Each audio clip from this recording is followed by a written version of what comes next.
Doctor వచ్చాడు. ఎప్పటినుంచి ఇలా మాట్లాడుతోంది? రాత్రి నుంచి ఇదే వరుస అన్నాడు విద్యాపతి. ఆయన సీతని పరీక్ష చేశాడు. జ్వరం బాగా ఉంది అన్నాడు. ఇంజెక్షన్ ఇచ్చాడు. వేయాల్సిన మందులు విద్యాపతికి చెప్పాడు. మరీ హడావిడి చేస్తే నాకు ఫోన్ చేయండి. నిద్రపోవటానికి మందిచ్చాను. ఎంత నిద్రపోతే అంత మంచిది అన్నాడు. విద్యాపతి ఆయన వెంట బయటికి వచ్చాడు. కారు ఎక్కబోతున్న ఆయన క్షణమాగి అన్నాడు. మీరేమీ అనుకోనంటే ఒక చిన్న మాట. చెప్పండి డాక్టర్. సీత మాటల్లో ఏదో భయం బాగా కనిపిస్తోంది. మీరు తనని వదిలేస్తారని అనుకుంటోంది. ఆ భయం సీత మనసులోకి ఎందుకొచ్చిందో నాకు అర్థం కావటం లేదు. మీ కుటుంబ వైద్యుడిగా మీకు చిన్న సలహా. ప్రతి కుటుంబంలోనూ ఏవో కొన్ని సమస్యలు ఉంటూనే ఉంటాయి.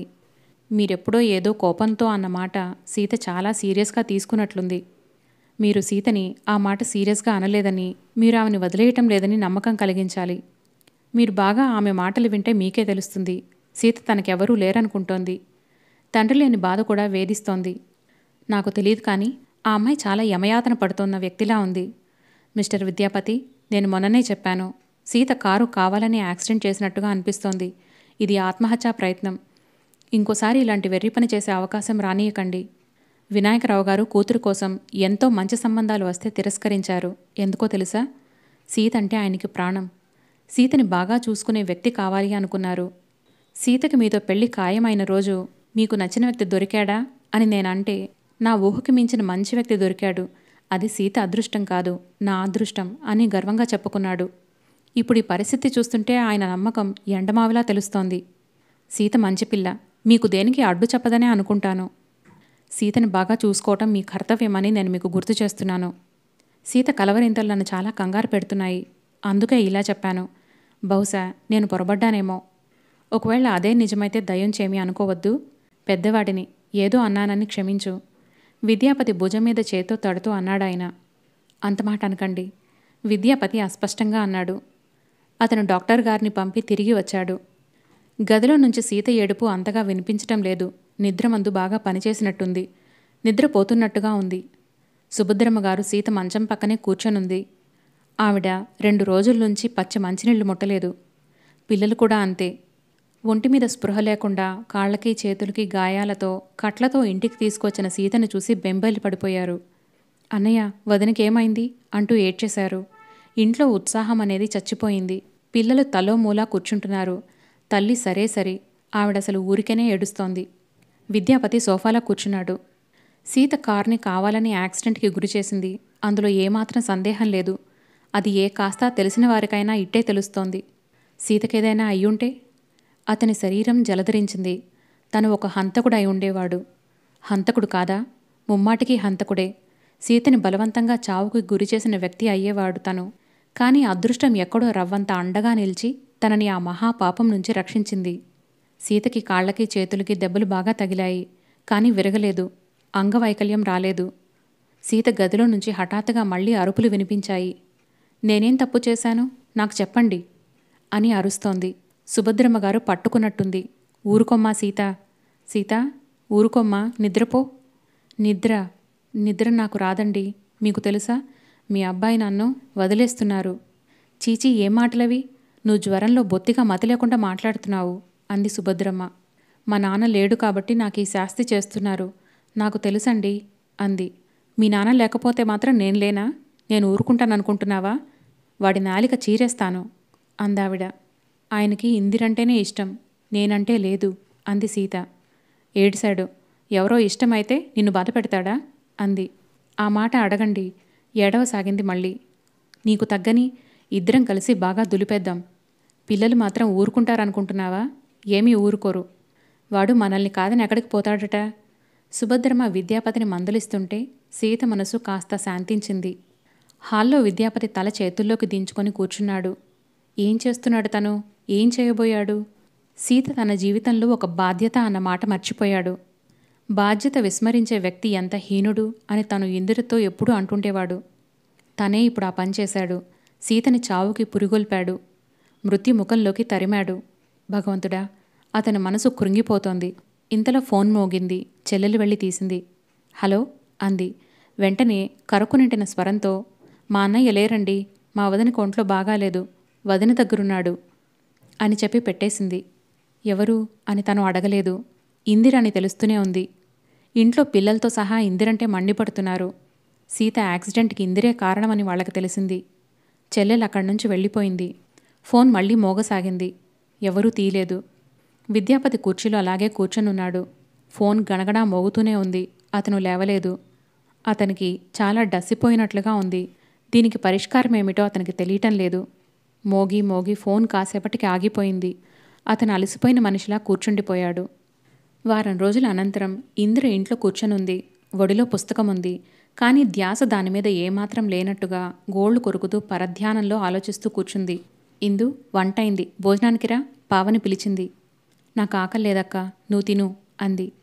అదేం మాటే, ప్రతి పూట ఇలాగే అంటున్నావు. ఎంత చిక్కావో తెలుసా?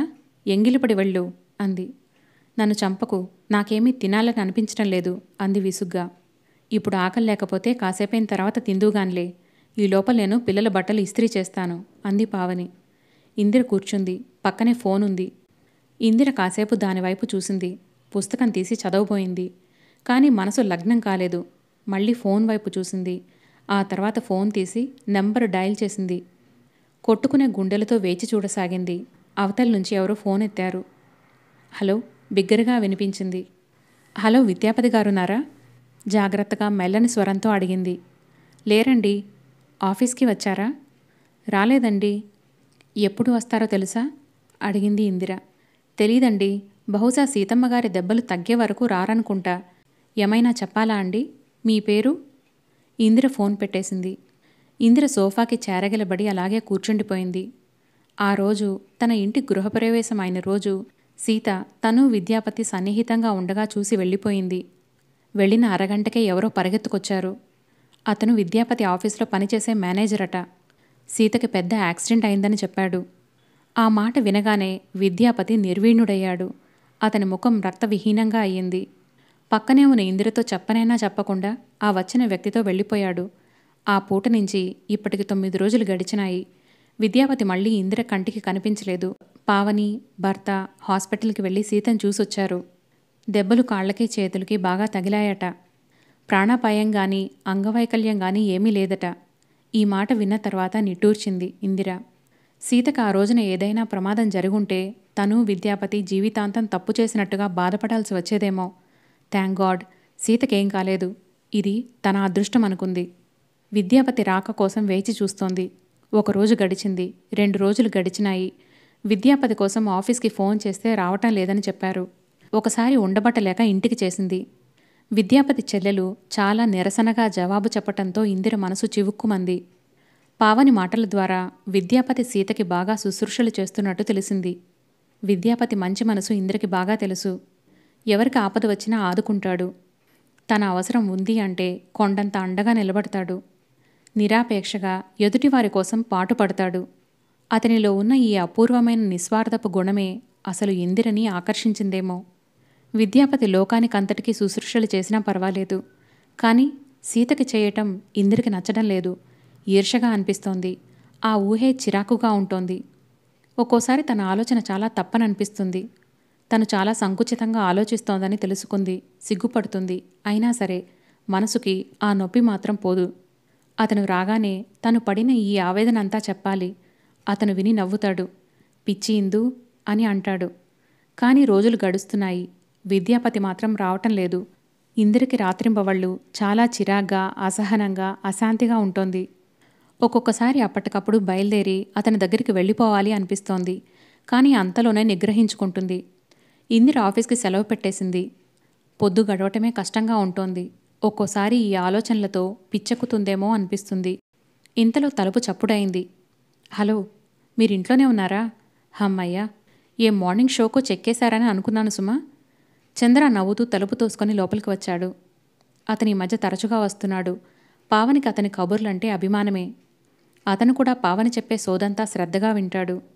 ఇందిరకి ఇదివరకు అతని మాటలు, జోకులు విసుగ్గా అనిపించేవి. ఇప్పుడు కాస్త కాలక్షేపంగా ఉండటంతో వినగలుగుతోంది. ప్రతి క్షణం ఏదో ఒక మాట చెప్పి నవ్విస్తుంటాడు. అతను చూస్తే చీకు చింత ఏమీ లేనట్లుగా ఉంటాడు. ఒకడే అవడంతో బాదరబందీలేమీ లేవు. అతను తరచుగా ఇక్కడే భోజనం చేస్తూ ఉంటాడు. గదిలో పిల్లల బట్టలు ఇస్త్రీ చేస్తున్న పావని అతన్ని చూడగానే యువతలికి వస్తూ, రండి రండి, మేం భోజనాలకి కూర్చోబోతున్నాం. సరిగ్గా సమయానికి అతిథి దేవుడిలా వచ్చారు. మాతో కలిసి భోజనం చేయాలి సుమా అంది. వారానికి కనీసం 4 సార్లైనా నా చేత మీరు ఈ రూపం వేయిస్తున్నారు కదా. సరే కానిండి, దైవం రూపం ఎత్తడానికేమీ అభ్యంతరం లేదు. వారాలిమ్మంటేనే కష్టం అన్నాడు నవ్వుతూ. మీ పెళ్ళైన తర్వాత మేం వచ్చి మీ ఇంట్లో తిష్ట వేసి వడ్డీతో సహా వసూలు చేస్తాంలేండి అంది పావని. మీరండి, అభ్యంతరం లేదు. కానీ పెళ్ళి అవ్వాలనే శాపం మాత్రం పెట్టకండి అన్నాడు. అదేం మాట అంది పావని. అదంతే, ఆ పైన మీరు అడగకూడదు, నేను చెప్పకూడదు అన్నాడతను. అదేమిటండి, నన్ను అప్పుడే ఈ చుట్టుపక్కల ఎంతమంది మీ గురించి అడుగుతున్నారో తెలుసా? నిన్ననే మా పక్కింటి వరమ్మగారు వచ్చింది. ఆవిడ చిన్న కూతుర్ని మీరొకసారి చూడాలట అంది. అమ్మమ్మ, అలాంటి ఆపదలు తెచ్చిపెట్టద్దు. అలా అయితే నేను ఈ ఇంటి ఛాయలకు కూడా రాను దండం పెడుతూ అన్నాడు. అదేమిటండి, పెళ్లి చేసుకోరా అడిగింది పావని. చేసుకోవాలని లేదు అన్నాడు. ఎందుకని ఆశ్చర్యంగా అడిగింది ఆవిడ. కొంతమంది జాతకాలు అంతే అనుకోండి. మీరు వడ్డిస్తే అన్నం తిందాం అన్నాడతను. ఇదిగో ఇప్పుడే ఒక్క క్షణం. పావని వంట ఇంట్లోకి పరిగెత్తింది. ఇందిర అతని వైపు ఆరాగా చూసింది. అన్ని విధాలా ఉన్న అతనికి పెళ్ళి అంటే ఎందుకు విముఖత ఏర్పడిందో. మీరట్లా అనుమానంగా చూడొద్దు. సమయం వచ్చినప్పుడు కారణం తప్పకుండా చెబుతాను. నేను మీ ఇంటికి ఇంత ఫ్రీగా ఎందుకు వస్తున్నానో తెలుసా?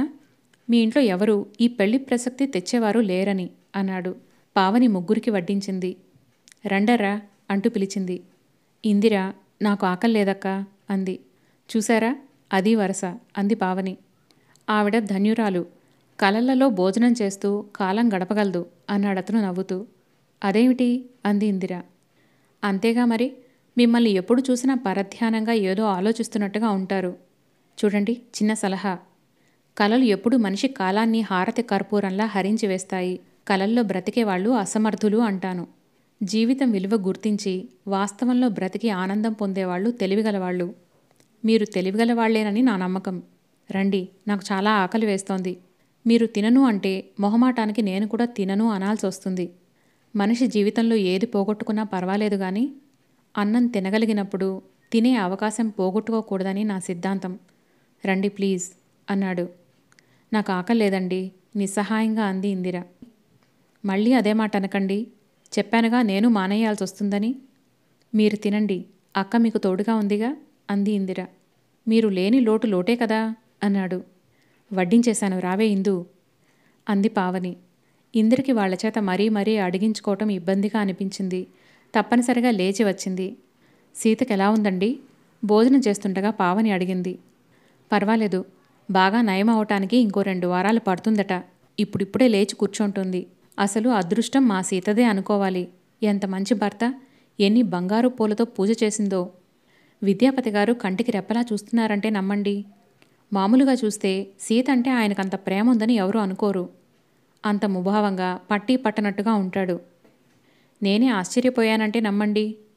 నువ్వు చాలా అదృష్టవంతురాలివే సీత అన్నాను. అంటే ఏం చేసిందో తెలుసా? అతను కూర వేసుకోబోతూ ఆగి సడన్గా చూశాడు. ఏం చేసిందేమిటి?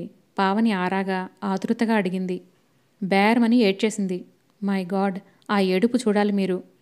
అదొక ప్రవాహం అనుకోండి. నేను భుజం మీద తట్టి చెప్పాను. పిచ్చి సీత, విద్యాపతి గారు నిన్ను సరిగ్గా చూడరని కదూ నీ అలక. ఇప్పుడు చూసావా నీ మీద ఆయనకెంత ప్రేమ ఉందో? కొంతమంది మగవాళ్ళు ప్రేమ విషయంలో బయటపడరు, ఆర్భాటాలు చేయరు. కొంతమంది బాహాటం చేసి ప్రదర్శిస్తారు, అంతే తేడా అన్నాను. అరెరే, అదేమిటి? ఇందిరగారు అలా చేయి కడుక్కొని లేచిపోతున్నారేమిటి? కంగారుగా అడిగాడు. అన్నం చేదుగా ఉంది, సహించటం లేదని చెప్పానుగా ముక్తసరిగా అంది ఇందిర.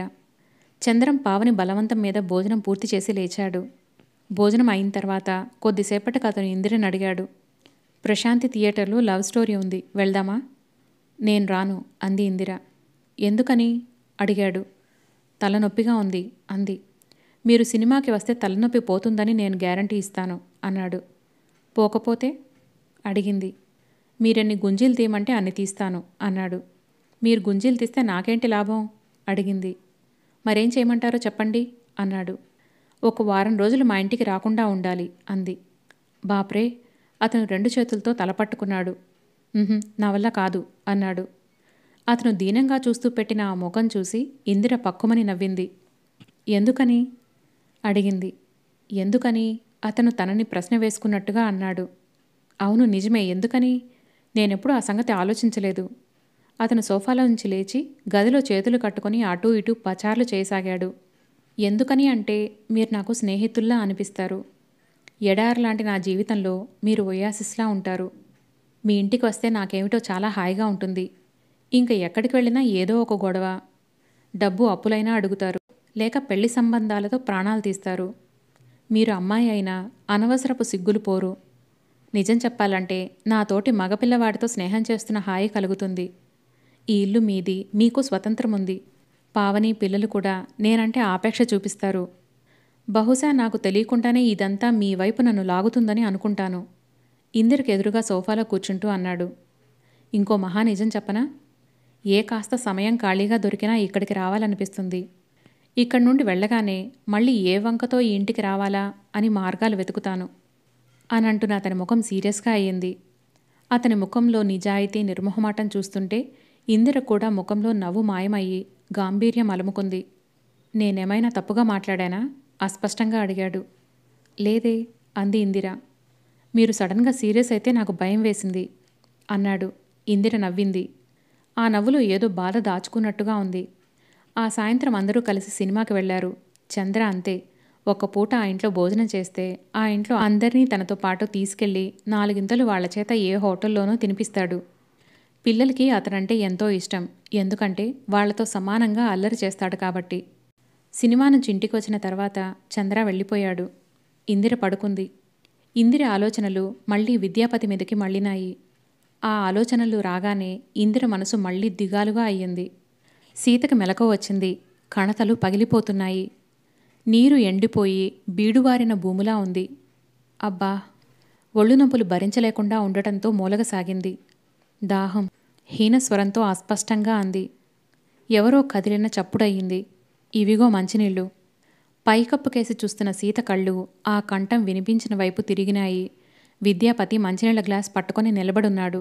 సీత చెయ్యి కదపబోయి కెవ్వుమంది. అది బరువుగా, కట్టెలా, గట్టిగా కదలలేనట్టుగా ఉంది. విద్యాపతి మంచం మీద కూర్చున్నాడు. సీత మెడ క్రింద చెయ్యి వేసి అతి సున్నితంగా లేపాడు. సీత పెదవులకి మంచినీళ్ల గ్లాస్ అందించాడు. సీత గటగటా తాగేసింది. నీరు తడి అవటంతో కాస్త ప్రాణం వచ్చినట్టుగా ఉంది. ఎలా ఉందిప్పుడు? విద్యాపతి అడిగాడు. తల బద్దలవుతోంది. అతను సీత కణతలని వేళ్లతో నొక్కసాగాడు. సీత మూలుగుతోంది. ఆ మూలుగు సీత ప్రమేయం లేనట్టుగా, శరీరంలో బాధ భరించలేనట్టుగా నోట్లో నుంచి ఆక్రందనలా వచ్చేస్తోంది. సీత తల అతని భుజానికి ఆని ఉంది. అంత బాధలోనూ సీతకి అతను చేస్తున్న ఈ సేవ ఇబ్బందిగా అనిపిస్తోంది. అతని తోసివేయటానికి చెయ్యి ఎత్తబోయింది. కానీ సాధ్యం కాలేదు. నా చేతికేమైంది? అడిగింది. ఏం కాలేదు అనునయంగా అన్నాడతను. కదల్లేకపోతున్నాను. విరిగిపోయిందా? నేను కుంటిదాన్నయ్యానా? సీత ఏడవసాగింది. సీత, ఆ పిలుపు ఎంతో దయగా ఉంది. నీ చెయ్యికేం కాలేదు. కొద్ది రోజుల్లో అదే సరిగ్గా వస్తుంది. అనవసర భయంతో మనసు పాడు చేసుకోకు. ఎంతో లాలనగా ఉంది ఆ స్వరం. అసలు నేనెందుకు బ్రతికాను? సీతకి మరింత ఏడుపు వచ్చేసింది. అతని చెయ్యి సీత తల నిమురుతోంది. కణతలని ఉపశమనం కోసం వేళ్లు రాస్తున్నాయి. సీత జరగబోయింది. పర్వాలేదు కూర్చో అన్నాడతను. నన్ను ముట్టుకోకండి. నేను గొంగళి పురుగుని. అతను ఆశ్చర్యంగా అర్థం కానట్టు చూశాడు. మన పెళ్ళి అయిన మొదటి రోజున మీరు ఇందిరతో అన్నారు, పెళ్ళి అయిన రోజు భర్త నోటి నుండి ప్రశంసలు వినాలని భార్య సంబరపడిపోతుంది. నేను పొందిన ప్రశంస ఇది. బహుశా ఏ ఆడపిల్ల ఇంత మంచి ప్రశంస పొంది ఉండదేమో. అతను ఆలోచన బ్రుకుటి ముడిచేశాడు. అతనికి గుర్తొచ్చింది. అతను ఆ మాటని ఆ క్షణంలోనే మర్చిపోయాడు. సీత 2 సంవత్సరాలైనా మర్చిపోలేదు కాబోలు. అతను సిగ్గుతో తలవంచలేదు. కోపంతో కళ్ళు తిప్పుకోలేదు. ప్రసన్న వదనంతో అన్నాడు. సీత, గొంగళి పురుగు మరో దశ అందమైన సీతాకోక చిలుక. అది తెలిసిన వారెవరూ దానిని అసహ్యించుకోరు. ప్రతి మనిషి జీవితంలో ఏదో ఒక దశలో గొంగళి పురుగు దశ తప్పదేమో. గొంగళి పురుగుని నిరసనగా చూసిన వారు అమాయకులు, మూర్ఖులనుకో. తలనొప్పెలా ఉందిప్పుడు? అడిగాడు. తగ్గలేదు. నిద్రపోవటానికి ప్రయత్నించు అన్నాడు. నిద్ర రావటం లేదు. మనసంతా ఏమిటేమిటో ఆలోచనలు. పిచ్చెక్కుతుందేమోనని భయంగా ఉంది అంది. ఒక నిమిషముండు. విద్యాపతి సీతని భద్రంగా వెనక్కి దిళ్లు సర్ది తలని ఆనించి లేచి వెళ్ళాడు. అతను గోడ దగ్గరికి వెళ్ళి టేప్ ఆన్ చేశాడు. అతి తగ్గు స్థాయిలో అందులో నుంచి సితార్ వాయిద్యం వినిపిస్తోంది.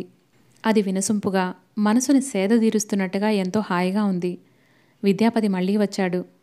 ఇలా కూర్చో. సీతను పట్టుకొని తల తన భుజం మీద ఆనించేలా కూర్చోబెట్టాడు.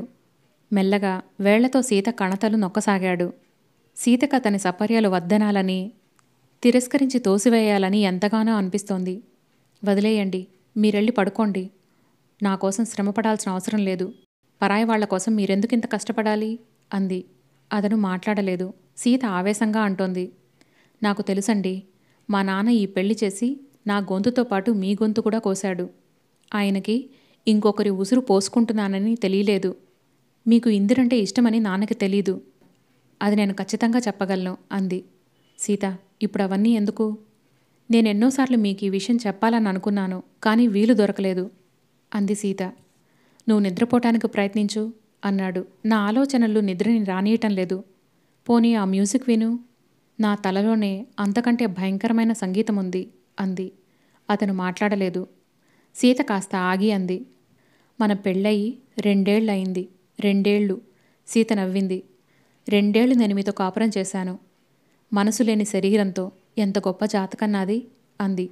సీత, నేను వెళ్ళిపోనా అన్నాడు. వెళ్ళండి, మీరుంటారని నేను ఆశపడితే కదా బాధ కలగటానికి. వెళ్ళిపోతారని నాకు తెలుసు, బాగా తెలుసండి. నేను చచ్చిపోయి ఉంటే మీరెంత సంతోషించేవారో కూడా నాకు బాగా తెలుసు అంది. సీత, అతని మాట ఆక్రోశంలా వచ్చింది. అలా అనకు ప్లీజ్, అలా అనకు బాధ నింటిన స్వరంతో అన్నాడు. ఏది, గుండెల మీద చేయి వేసుకున్న మాట చెప్పండి. నా పీడ తొలగిపోయిందని మీరు హాయిగా ఉండేవారు కాదా అంది. నేనిప్పుడు ఏది చెప్పినా నీకు అబద్ధంగానే ఉంటుంది సీత. మనం తర్వాత మాట్లాడుకుందాం. నువ్వు పడుకో అన్నాడు. మన బ్రతుకుల్లో ఇంకా తర్వాత అనేది కూడా ఉంటుందా? విద్యాపతి మాట్లాడలేదు. సీత ఏడవసాగింది. ఆ ఏడుపులో నిస్సహాయతత్వం, అభిమానం తొంగి చూస్తున్నాయి. నేను మీకు అవసరం లేదని నాకు తెలుసండి. బాగా తెలిసి కూడా ఈ 2 సంవత్సరాలు మిమ్మల్ని పట్టుకొని ప్రాకులాడాను. ఎందుకు? గౌరవం కోసం. ఈ గౌరవం అనే దానికోసం అభిమానం, రోషం చంపుకున్నాను అంది. సీత, అలా అనకు అన్నాడు. మొన్న నా స్నేహితురాలు బిందు వచ్చింది. అది ఇందిర విషయం ఒత్తి మరీ అడిగింది. నిజమేనని ఒప్పుకున్నాను. అది ఏమందో తెలుసా? సీత, సిగ్గులేదటే. నువ్వంటే ఇష్టం లేని మనిషితో కాపురం చేస్తున్నావా? ఛీ, ఆడవాళ్ళకే అవమానం తెస్తున్నావు నువ్వు. ఇంతకంటే చావటం నయం కదే అంది. నిజమే, చావడం నయమే. కానీ కోరుకుంటే ఆ చావు కూడా మీలాగానే నాకు దూరమైంది. నేనేం చెయ్యను అంది. సీత, ప్లీజ్. విద్యాపతి గబాల్ల మంచం మీద కూలబడి సీతని దగ్గరకు తీసుకున్నాడు. సీత అతన్ని తోసివేసింది. కానీ అతను సీతని వదల్లేదు. సీత, అలా అనకు ప్లీజ్. అతని పెదవులు అస్పష్టంగా అంటున్నాయి. వశం తప్పిన లేగదూడని దగ్గరకు తీసుకొని మాలిమి చేసుకుంటున్న వ్యక్తిలా ఉన్నాడతను. కాసేపటికి సీత అలసిపోయి ఆ పెనుగులాటన ఆపేసింది. అతనేం మాట్లాడలేదు. సీత అలాగే ఉండిపోయింది. సీతకి హఠాత్తుగా అతని చేతుల మధ్య సుఖంగా అనిపించసాగింది. ఎంత హాయిగా ఉంది. జన్మలో కనీసం ఒక్కసారైనా ఈ అనుభవం దక్కింది. ఏమాత్రం ఇష్టం లేని తనకే ఇతను ఇన్ని సేవలు చేస్తున్నాడే, ఇంత లాలిస్తున్నాడే. ఇందిరని ఇంకెంత బాగా చూశాడో. సీతకి ఒక క్షణం అతన్ని తోసివేయాలని బలంగా అనిపిస్తోంది. మరుక్షణం ఇంకా ఇంకా దగ్గరవ్వాలని అనిపిస్తోంది. అతను సీత తలమీద చెయ్యి వేసి రాస్తున్నాడు. ఆ స్పర్శ ఎంతో హాయిగా ఉంది. సీత పడిన బాధ, వేదన ఆ స్పర్శతో కరిగిపోతున్నట్టుగా ఉంది. సీతకి ఆ క్షణంలో ఇంకా, నేను దురదృష్టవంతురాలినా, చాలా దురదృష్టవంతురాలినా, నా అంత దురదృష్టవంతురాలు ఈ ప్రపంచంలో ఎవరూ ఉండరు అని బలంగా అనిపించసాగింది. చంద్ర, ఇందిర పార్కులో నడుస్తున్నారు. ఆ రోజు ఆదివారం. మధ్యాహ్నమే చంద్ర వచ్చాడు. చూడాల్సిన సినిమాలు ఏవీ లేవు. పబ్లిక్ గార్డెన్కి వెళ్ళి కాసేపు కూర్చుందాం అని అనుకున్నారు. పావని భర్త ఊర్లో లేడు. పావని పిల్లలు కూడా బయలుదేరారు. పార్కులో చెట్ల నీడన చల్లగా ఉంది. పిల్లలు పచ్చగడ్డిలో ఆడుకుంటున్నారు. పావని తెలిసిన వాళ్లు కనిపిస్తే వాళ్లతో కూర్చొని కబుర్లు చెబుతోంది. కొంచెంసేపు అలా నడిచి వద్దామా అన్నాడు చంద్ర. ఇందిర బయలుదేరింది. ఇద్దరూ నడవసాగారు. పిల్లలు కేరింతలు కొడుతూ పరిగెత్తుతూ ఆడుతున్నారు. వారిని తదేకంగా చూసిన చంద్ర నిట్టూర్చాడు. ఏమైంది అంది ఇందిర. పరధ్యాసగా ఆయన అతను ఉలికి పడ్డట్టుగా ఇందిర వైపు తిరిగాడు. ఎందుకంత గాఢంగా నిట్టూరుస్తున్నారు అడిగింది. ఆ పిల్లల్ని చూడండి. వాళ్ళని చూస్తుంటే జీవితంలో పెళ్లి చేసుకోను అని ఎవరైనా అనుకుంటే ఆ నిర్ణయం తప్పనిపిస్తుంది. అవును, మీరు జాబ్లో సెటిల్ అయ్యి ఇన్నాళ్ళయింది. పెళ్ళెందుకు చేసుకోలేదు అని అడిగింది ఇందిర. చేసుకునే యోగం లేదు, అతను నుదుటి మీద వేళ్లతో కొట్టుకుంటూ అన్నాడు. అదేమిటి? అదంతే. కారణం వివరంగా చెప్పకూడదు అడిగింది. ఎందుకు చెప్పకూడదు? మీకు వినే ఓపికందా అని. ఒక్కోసారి మన బాధలు వెళ్ళబోసుకోవాలి అనే తాపత్రయంలో ఎదుటివారిని మహా చిరాకు పెట్టేస్తాం. అది నా భయం అన్నాడు. ఇందిర నవ్వింది. అలాంటి భయాలేవీ వద్దు, చెప్పండి.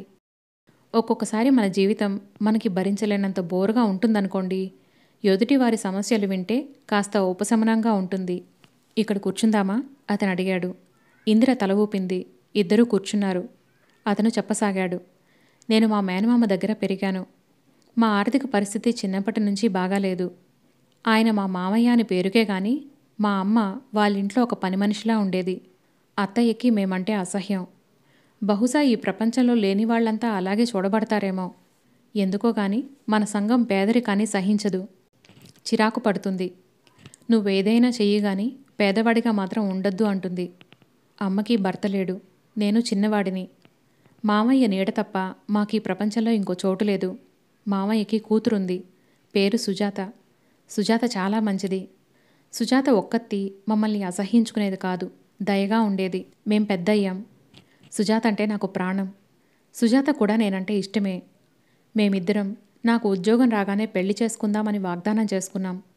నా జీతంతో పొదుపుగా సంసారం చేసి నన్ను ఎంత బాగా సుఖపెడుతుందో సుజాత చెబుతుంటే నా మనసు పులకరించేది. ఇద్దరం ఇల్లు పిల్లలు అంటూ ఏవేవో కలలు కన్నాం. మాది ఒక ప్రపంచంలా ఉండేది. ఏ కాస్త సమయం దొరికినా అవే కబుర్లు చెప్పుకునేవాళ్ళం. కానీ అత్తయ్య మామయ్యల ఆలోచనలు వేరేగా ఉన్నాయి. ఇంకో సంబంధం చూశారు. అతను కలెక్టర్. వాళ్ళ నాన్న పెద్ద పోలీస్ ఆఫీసర్. అతని చెల్లెళ్ళు ఫారెన్లో ఉన్నారు. కానీ సుజీ అతన్ని చేసుకోనన్నంది. నన్ను చేసుకుంటానని చెప్పింది. మామయ్య సుజీని ఏమీ అనలేదు. నన్ను చాటుగా పిలిచి చెడామడా తిట్టాడు. అత్తయ్య అయితే మరీను. నేను ఆస్తి కోసం ఎత్తివేసి సుజీని వలలో వేసుకున్నానని అంది. నన్ను చెప్పలేని తిట్లు తిట్టింది. మామయ్య సుజీని పెళ్లికి ఒప్పించమనన్నాడు. అమ్మ కూడా ఇదంతా విని ఏడవసాగింది. సుజీని ఆ కలెక్టర్ కుర్రాడితో పెళ్లి చేసుకోకపోయినట్టయితే తను విషం తిని చస్తానంది. మామయ్య అత్తయ్య అమ్మ ఇంతమంది నన్ను నిలదీశారు. నేను ఆలోచించాను. అత్తయ్య అన్నమాట నిజమే. నన్ను చేసుకుని సుజీ సుఖపడేదేముంటుంది? ఆ కలెక్టర్ కుర్రాడిని చేసుకుంటే జీవితం రాచబాటలా ఉంటుంది. నన్ను చేసుకుంటే అడుగడుగునా అడ్డంకులే. ఆర్థిక ఇబ్బందులు మనిషిని ఎంత కృంగదీస్తాయో నాకు తెలుసు. సుజీ అంటే నాకు ప్రాణం. సుజీ సుఖపడాలి. నేను ఆ మాత్రం త్యాగం చేయలేనా? ప్రేమ అంటేనే త్యాగం అనిపించింది. ఇంత ఆలోచించిన నేను సుజీని ఆ సంబంధానికి ఒప్పుకోమని చెప్పాను. వాళ్ళ అమ్మని నాన్నని కాదని మనం సుఖపడేదేమీ లేదన్నాను. అతని మాటలకు అడ్డు వస్తూ ఇందిర అడిగింది. సుజీ ఏమంది? నన్ను బాగా తిట్టింది. నేను చేతకాని వాడిని అంది. అసమర్థుడిని అంది. పిరికితనం అంది. పెళ్లి చేసుకునేది పోయి వెధవ కబుర్లు చెబుతున్నానని తిట్టింది. జన్మలో నా మొహం చూడనంది. నన్ను ప్రేమించటమే తను చేసిన మహా అపరాధం అంది. తర్వాత ఏమైంది? ఏముంటుంది? సుజీ పెళ్ళి ఆ కలెక్టర్ గారితో అయ్యింది. సుజీ మళ్ళీ మీతో మాట్లాడిందా? ఇందిర అడిగింది. 1 ఏడాది మాట్లాడలేదు. నేను కనిపిస్తే చేదరించుకున్నట్టు చూసేది. ఆ కలెక్టర్కి వేరే ఊరు ట్రాన్స్ఫర్ అయింది. 2 సంవత్సరాల తర్వాత పుట్టింటికొచ్చింది. 2 పిల్లలు. ఇప్పుడు నాతో గత చనువు గురించే మర్చిపోయింది. చిత్రం ఏమిటంటే ఇప్పుడు నాతో తను చాలా ఆత్మీయంగా మాట్లాడుతుంది. పెళ్ళి ఎందుకు చేసుకోవు అంటూ నిలదీస్తుంది. పైనుంచి తన జీవితాంతం నాకు కృతజ్ఞతగా ఉంటుందిట. తనకి నేను చాలా మేలు చేశానట. ఆ రోజు నేను చెప్పకపోతే ఆ పెళ్లికి ఒప్పుకునేది కాదట. వాళ్ళాయన చాలా మంచివాడట. జీవితంలో ప్రేమనేది కన్నెపిల్ల కనే కల మాత్రమేనట. వాస్తవంలోకి వెళితే ఆ కల వెన్నెలా కరిగిపోతుందట. వాళ్ళ ఆయన పిల్లలు ఇవే కబుర్లు అన్నాడు. మీకేమనిపిస్తోంది ఇప్పుడు? అడిగింది ఇందిర. ఏమిటో ఇందిరగారు, నా మనసేమిటో నాకే అర్థం కావటం లేదు. అప్పుడు త్యాగం చేస్తున్నాను అనుకొని కాబోలు ఆనందంగానే ఉన్నాను. ఇప్పుడు సుజీ అలా భర్తతో పిల్లలతో కులాసాగా ఆనందంగా తిరుగుతుంటే నాకేమిటో పోగొట్టుకున్నట్టుగా ఉంది. సుజీ నాకు దక్కలేదనే బాధతో జీవితాంతం అసలు పెళ్లి చేసుకోకూడదనే అనుకున్నాను. సుజీ సంతోషంగా ఉంది. నా గురించే మర్చిపోయింది. నాకెందుకు ఇలా ఒంటరిగా ఉండాలనిపిస్తోంది? తెలియటం లేదు అన్నాడు. మీరు పెళ్లి చేసుకోండి అంది ఇందిర. అది కూడా అంత తేలిగ్గా అనిపించటం లేదు. నాకు నచ్చిన అమ్మాయి దొరకాలి. ఆ అమ్మాయికి నేను నచ్చాలి. ఈ సుజీ వ్యవహారం తెలిస్తే ఈర్ష్యపడి నా జీవితం నరకం చేయకుండా నన్ను అర్థం చేసుకోగలిగిన అమ్మాయి అయి ఉండాలి. అర్థం చేసుకోవటమే కాదండి, నన్ను ఈ ఆశాభంగం నుంచి సేద తీర్చే వ్యక్తి అయి ఉండాలి. అలాంటి వ్యక్తి కోసం చూడటం అత్యాశ మాత్రమే అనిపిస్తుంది. నేను ఏ ఆడపిల్లతోనైనా స్నేహం చేయగలనేమో గాని ప్రేమించలేనండి అన్నాడు. ఇందిరకి అతని ఘర్షణ ఏమిటో బాగా అర్థమైనట్టే అనిపించింది. పావని పిలిచింది. ఇందు, ఇంటికి వెళ్దామా? ఇందిర లేచింది. చంద్ర కూడా లేచాడు. ఇందిరకి అతన్ని చూస్తుంటే తెలిసి రాసాగింది. ఈ నవ్వులు, జోక్స్ అనేవి ఒక ఆచ్ఛాదన మాత్రమే. చంద్రలో గాంభీర్యం నిండిన వ్యక్తి ఉన్నాడు. అతనికి జీవితం గురించి సీరియస్గా ఆలోచించే స్వభావం ఉంది. ఇంటికి వచ్చారు. భోజనాలు చేసి పడుకున్నారు. ఎందుకో కానీ ఇందిరకి నిద్ర రాలేదు. రాత్రి 11 గంటలయింది.